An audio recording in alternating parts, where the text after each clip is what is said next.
Imagine for a moment that you are running a business, a media business. Let's say you own a newspaper, a blog, maybe even a podcast network. You create content, you engage an audience, and in theory, you should be growing. But then something happens, something invisible. Your traffic slows, your ad revenue shrinks. You realize that the people who used to see your content aren't seeing it anymore. And it's not because they don't care. It's because without your knowledge, someone somewhere has flipped a switch. Now, this is not a conspiracy theory. This is just business. And it's happening right now. So let's set the stage. For decades, the media game was all about content. If you had the best stories, the best interviews, the best radio shows, you won. Your audience grew, advertisers paid you, and the cycle continued. And then this thing called the internet came, and everything changed. Because today, the media business isn't about content, it's about data.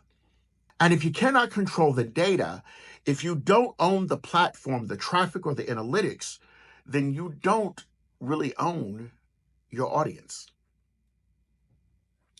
And here's where it gets really interesting because when we look at the biggest Black-owned media companies of the past, when we see names like Ebony, Jet Essence, the Chicago Defender, these were powerful institutions that had influence and they shaped narratives. And one by one, that either collapsed or was bought out. Why? Because they didn't own the distribution. They didn't own the data. And so, who's controlling the game now? So let's fast forward to today. And the same thing is happening again, only this time it's happening on social media, on digital news sites, and on podcast platforms. The gatekeepers aren't just media conglomerates anymore.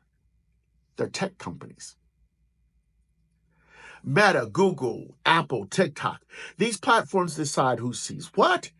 And if an independent Black-owned platform gets too big, too powerful, there's a quiet, almost imperceptible shift in the algorithm. Suddenly, your organic reach disappears. Your audience stops seeing your content. It's called deprioritization, and it happens all the time. But my friend, here's the kicker. When these platforms control your audience, they control your business. They dictate how much ad revenue you get. They decide who sees your content. And if they feel like it, they can erase you overnight. I want you to take a moment and ask any Black creator who's had a sudden mysterious drop in their engagement.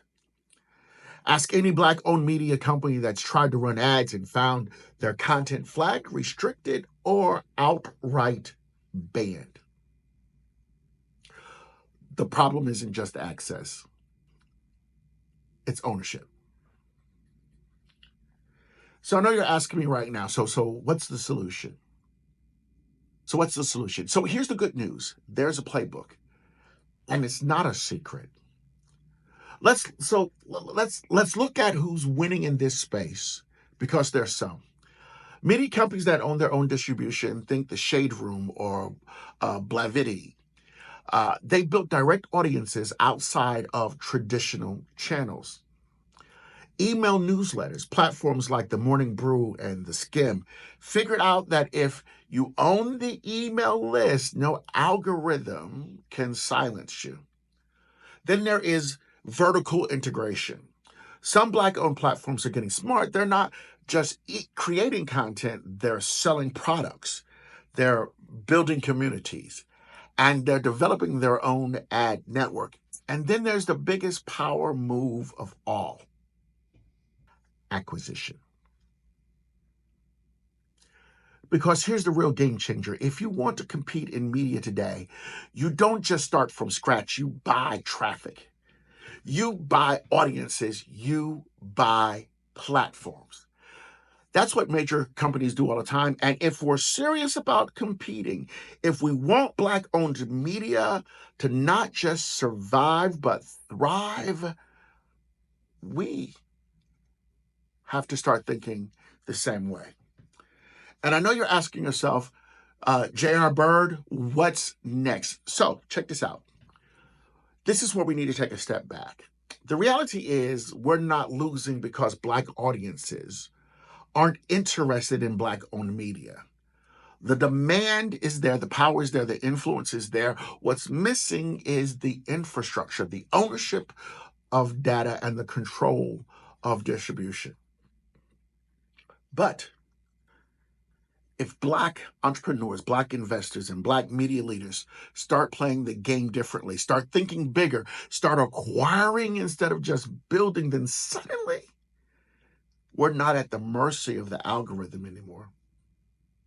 Suddenly, we're not fighting for attention on someone else's platform. Suddenly, we own the traffic. And that changes everything.